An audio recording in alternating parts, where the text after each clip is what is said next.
Hey guys, you're welcome back to another tutorial. So guys, in today's tutorial I'm going to be taking you along how to make a tube top with yoke pattern drafting. So trust me, it's so detailed and you just want to watch it to the end. So guys, if you have not subscribed to my YouTube channel, please do well to do that.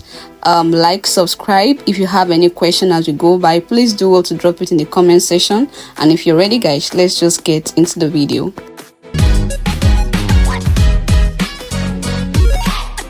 So the first thing you want to do is to draft out your basic block, the half block for both the front and the back. So having done that, go ahead and input your shoulder to nipple measurement. For this is 9 inches, and then your shoulder to under bust, for this is 12 inches. Then having done that, rule out the lines and label them to avoid mix up. So the next thing to do is to mark out the nipple to nipple measurement. So for this is 7 inches, then divide it by 2, that is 3.5 inches. So mark out the 3.5 inches all the way to the half length and rule that out. So now the next thing to do is to contour the under bust, and for that take 1 inches on both sides across the nipple point. So from the nipple point, come down again with about 1 inches, then connect the points together just like I'm doing. So next, we are going to extend the dart leg to the half length. So take 1/4 inches on both sides across the nipple point.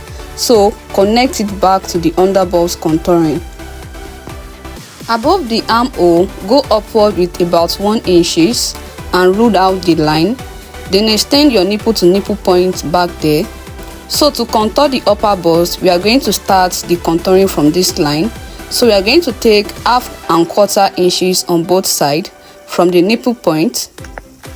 So go upward with about 1/4 inches from the nipple point and connect the points together. Get the midpoint of your shoulder slope. So for this is about 2 inches. Then go ahead and connect it back to the nipple region.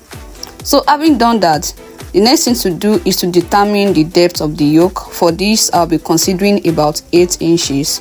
Mark it out and connect it to the first dart leg, just like I'm doing. So for the second dart leg, it depends on how deep you want your yoke to be. You can decide to take it below the armhole or connect it to the chest line. So you can just play around with it and determine the kind of yoke in which you want to achieve. So for a tube yoke, we are going to be connecting it to the chest line. So I will just go ahead and connect the second dart leg to the chest line, and that is how the yoke will go. So back to the shoulder, we are going to connect our dart leg back to the shoulder like a dart. So connect the first dart leg like I'm doing, connect it back to the shoulder where we ruled out for the shoulder midpoint. So do that and do the same also for the second dart leg. Having done that, just come outward with about 1/2 inches at the armhole, then withdraw your armhole curve. So next, go ahead and confirm your body measurement and add the necessary allowance to where the dart has taken out, then rule it out. So to balance the front with the back, usually the front half length is usually longer than the back because of the bust at the front. So it depends on height. Some people, their front half length is usually about 1 inch or 1.5 longer. So for this is about 1 inches. So what we are going to do is we are going to go down with 1 inches from the bust point. Then we are going to connect it back to the nipple region, and with that we'll be able to balance it. So we are basically done with the front pattern, and the next thing for us to do is to move to the back. So now for the back, it depends on the kind of style of yoke in which you want to achieve. But for this yoke, it's going to be ending directly at the armhole region. So starting from the neckline of the back, go down with about 1 inches, and the same measurement in which we use at the neck, the neck width, we are going to place the same measurement at the chest line. So for this is about 3 inches. So like I said, it depends on the kind of style. You can choose to make your yoke more wider, like the gap in between the yoke more wider. So having done that, just go ahead and connect the point together, and that's all for the back yoke. So the next thing for us to do is to cut it out.